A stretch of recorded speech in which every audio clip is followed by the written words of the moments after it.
Hello everyone, उम्मीद करता हूँ आप सब लोग बहुत अच्छे होंगे। इस टाइप के क्वेश्चन हर साल बोर्ड एग्जाम में आपसे पूछा ही जाता है। तो चलिए हम करते हैं हम इस क्वेश्चन को स्टार्ट। सबसे पहले जो हमें इक्वेशन दे रखी है उनको हम नोट कर लेते हैं। तो दी गई समीकरणें, दी गई या फिर समीकरण निकाय, समीकरण निकाय मतलब रेखाओं का एक सिस्टम, समीकरण निकाय रेखाओं का एक सिस्टम। तो रेखाओं में आपके पास है पहली रेखा 2x 3y प्लस 3z बराबर 5 और एक है x माइनस 2y प्लस का z बराबर -4। एक है 3x माइनस वाई माइनस का 2z बराबर 3। इनको हमें मैट्रिक्स फॉर्म से करना है, यही हमारे सिलेबस में दे रखा है। तो इसका मैट्रिक्स फॉर्म लिख देते हैं।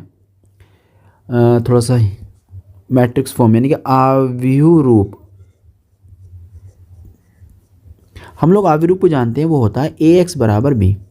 इसमें जो a होता है ना, वो होती है जो हमारे पास वेरिएबल होते हैं ना उसके कोफिशिएंट्स। जैसे x का गुणांक 2, y का 3, z का भी 3। इस तरीके से हम लोग दूसरे समीकरण के भी सारे कोफिशिएंट को लिख देंगे। हो जाएगा 1 -2 और 1। नेक्स्ट आ जाएगा 3 -1 और -2। यहाँ पर वो वेरिएबल जो आपके हैं एक्स वाई जेड है। कभी कभी x1 y1 z1, x1 y1 z1 ऐसे भी लिख देता है। तो यहाँ पर x1 y1 z1 ही लिखे जाएंगे।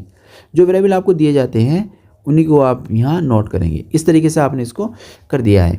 अब यहाँ पर ना थोड़ा सा हम लोग क्या करते हैं, बता देते हैं कि भैया जो पहला जो मैट्रिक्स बनकर है उसको हम लोग a कंसिडर कर रहे हैं। तो a की वैल्यू हमारे पास ये आ गई। और जो दूसरी वाली है x, उसको हमने चर वाली बना दी है, एक्स वाई जेड वाली।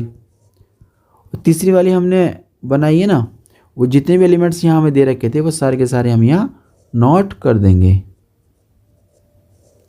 इसके बाद क्या करना होता है, देखिए यहाँ थोड़ा समझने की कोशिश करते हैं। जो ax बराबर b था, यहाँ से x का मान निकालना होता है।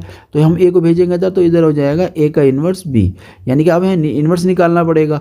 अब इन्वर्स निकालने का जो कंडीशन होती है, इन्वर्स निकालने का जो फॉर्मूला होता है 1 डिटर्मिनेंट्स और एडजॉइंट ऑफ a का एडजॉइंट, ये दो चीज़ें होती हैं। इसका मतलब हमें x का निकालने के लिए a इन्वर्स निकालना पड़ेगा और a इन्वर्स को निकालने के लिए हमें पहले क्या निकालना पड़ेगा, डिटर्मिनेंट निकालना पड़ेगा सह, और निकालना पड़ेगा हमें एडजॉइंट। ये दो काम हमें यहाँ करने पड़ेंगे। उसके बाद ये निकल कर आ जाएगा, फिर इसकी मल्टीप्लाई हम लोग कर दिया करेंगे b से, तब हमारा फाइनल आंसर आ जाएगा। तो शुरू करते हैं हम लोग a का डिटरमिनेंट निकालना। तो a का डिटरमिनेंट निकाल देते हैं हम लोग। दिस 2 1 3 3 -2 -1 3 1 और -2। डिटरमिनेंट ओपन कर देते हैं। तो 2 2 दूनी 4 हो जाएगा, प्लस का 1 बन जाएगा और माइनस के 3 माइनस का 2 माइनस का 3 प्लस का 3 और 3 के साथ लेंगे दिस एंड दिस, ये नहीं लिए जाएंगे ना। तो आ जाएगा आपके पास माइनस का 1 और प्लस का 6। तो फाइनली आंसर बनेगा 2 × 5 और 3 × माइनस का 5 तो प्लस का लिख देंगे, प्लस का 5 हो गया और यहाँ हो जाएगा 3 × 5। तो कुल मिलाकर रिजल्ट आ जाएगा यहाँ से 5 दूनी 10 हो गया, 5 तिया 15 हो गया, 5 तिया 15, 15 और 15 30, 30 और 10 40, यानी कि नॉट इक्वल टू 0। इसका मतलब ये होता है जब नॉट इक्वल टू 0 आता है रिजल्ट, तो हम ये कहते हैं कि ए इन्वर्स संभव है, यानी कि उसे इंग्लिश में लिख सकते हैं एग्जिस्ट, ए इन्वर्स आपको मिलेगा। ठीक है, इतनी बात हमारी हो जाएगी। इसके बाद हमें क्या करना होता है, हमें निकालना है अपना एडजॉइंट। अब एडजॉइंट निकालने के लिए हमें जो करना होगा, जो हमारे पास कोफिशिएंट मैट्रिक्स आई है ए वाली, उसके हमें गुणनखंड निकालने पड़ेंगे, कोफैक्टर एलिमेंट निकालने पड़ेंगे। तो लिख देंगे एक एक कोफैक्टर एलिमेंट लिख दो, या लिख दो गुणनखंड अवयव।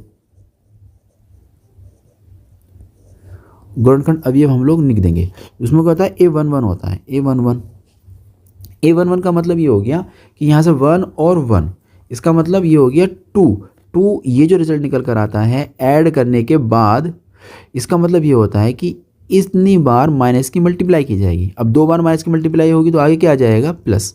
ये मैं कहना चाह रहा था। अब a11 निकालेंगे हम लोग।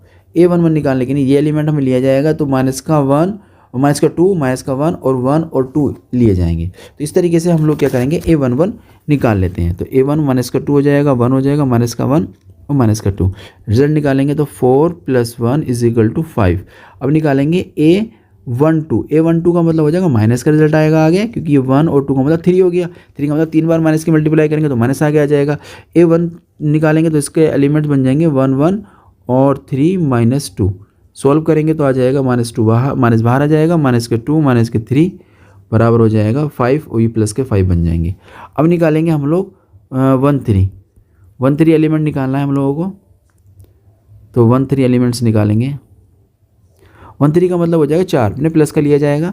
1 3 एलिमेंट है कौन सा, ये रहा, ये छुपा लेंगे, ये छुपा लेंगे, ये छुप जाएगा तो बचेगा -1 -2 3 और -1, यानी कि 1 -2 3 -1 इजिकल टू मल्टीप्लिकेशन करेंगे तो 1 + 6 इजिकल टू 5। अब निकालेंगे हम लोग 2 1 मतलब 2 और 1 3 मतलब माइनस आ जाएगा ना, 3 बार माइनस की मल्टीप्लाई करेंगे तो। अब ये एलिमेंट निकालना है हमें, ये एलिमेंट हमारा ये रहा, इसको यहाँ का एलिमेंट नहीं लेना, ये नहीं लेना, तो ऊपर के दोनों और नीचे के दोनों, यानी 3 3 लिए जाएंगे, नीचे का -1 लिए जाएगा, यानी कि ऊपर के लिए जाएंगे 3 और 3 और नीचे के लिए जाएगा -1 और -2। कैलकुलेट करेंगे तो माइनस तो बाहर लग रहा था, 3 2 नीचे हो जाएगा और ये प्लस का 3 हो जाएगा, अंदर से बनेगा -3 निकल कर आ रहा है +3। ऐसे निकालेंगे हम लोग 2 2। ठीक है, आप लोग निकाल लीजिएगा, मैं थोड़ा जल्दी जल्दी इसको कर लेता हूँ। 2 3 और 3 -2 बन जाएगा। अब सोल्व करेंगे -4 -9 बना -13 होंगे।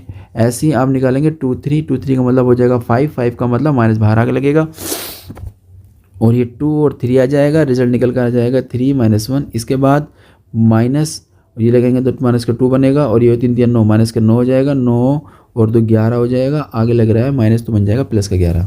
इसके बाद निकालेंगे हम लोग 3 1 एलिमेंट एक बार देख लेते हैं कौन सा है।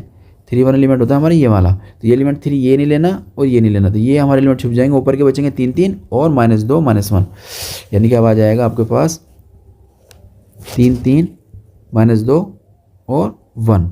कैलकुलेट करेंगे 3 हो जाएगा प्लस का 6 हो जाएगा इजिकल टू बन जाएगा 9। 3 2 मतलब हो जाएगा 3 और 2 का मतलब 5 का मतलब माइनस लगाना पड़ेगा। अब ये कौन से एलिमेंट्स होंगे 3 2 वाले, वो देख लेते हैं एक बार। वो एलिमेंट होगा ये वाला, इस एलिमेंट के सामने ये नहीं लेना और ये नहीं लेना, तो ऊपर के 2 और 3 1 और 1 ये लिए जाएंगे। ठीक है, 2 3 1 1 इजिकल टू -2 -3, रिजल्ट निकल कर आ जाएगा आपके पास +1।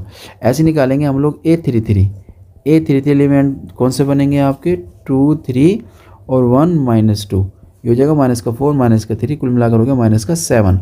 हमने सारे एलिमेंट्स को फाइंड कर लिया है। अब हमें क्या करना है, इनके एलिमेंटों की मैट्रिक्स बनानी होती है, जितनी भी एलिमेंट्स हैं ना इनकी मैट्रिक्स बनानी है अब हमें। तो लिख देंगे ए के से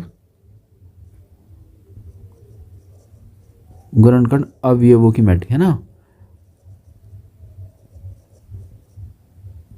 अवयवों की मैट्रिक्स या अवयव। इस अवयव का नाम हम लोग रख देते हैं सी।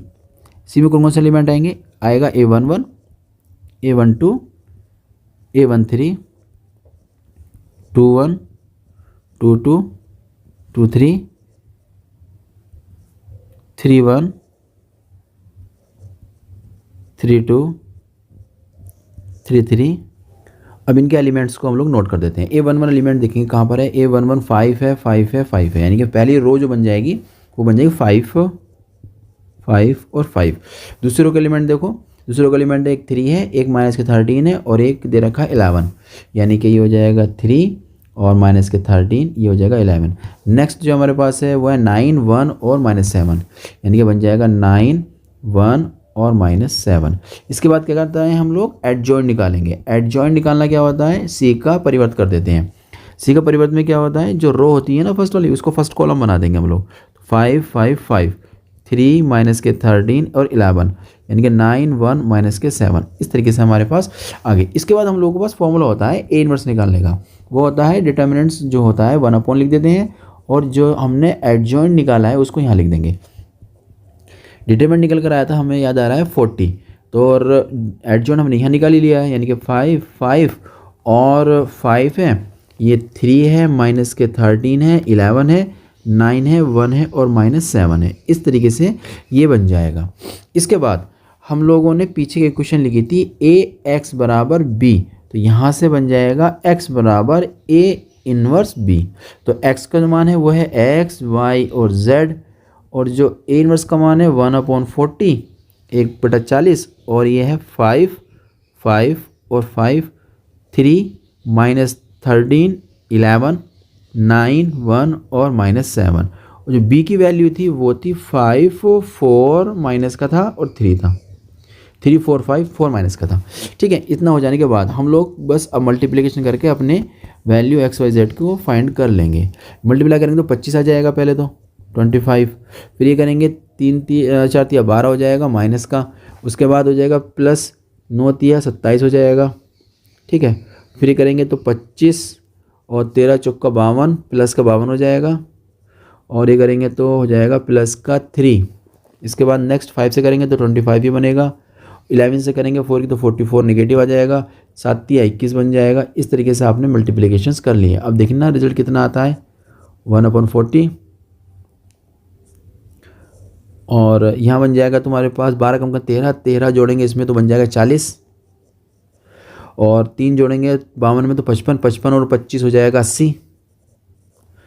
अच्छा, इन दोनों को पहले लेस करो, बनेगा प्लस का 4, प्लस का 4 घटाएंगे तो बचेगा माइनस का 40। इस तरीके से हो जाएगा। इसके बाद ना हम लोग क्या करते हैं, यहाँ से ना 40 कॉमन ले लेंगे। 1/40 तो बाहर था ही, 40 हमने कॉमन ले लिया तो अंदर बचेगा 40, ये बचेगा यहाँ पर 40 का कॉमन लेने से, यहाँ पर 40 का कॉमन लेने से ये बचेगा। इतना हो जाने के बाद 40 से 40 कैंसिल आउट, तो फाइनल जो हमारे सामने निकल कर रिजल्ट आ रहा है वो है 1 2 और -1। इसलिए लिख देंगे x बराबर 1, y बराबर 2, z बराबर -1। उम्मीद करता हूँ ये क्वेश्चन अभी समझ में आ गया होगा। हम मिलते हैं नए क्वेश्चन के साथ।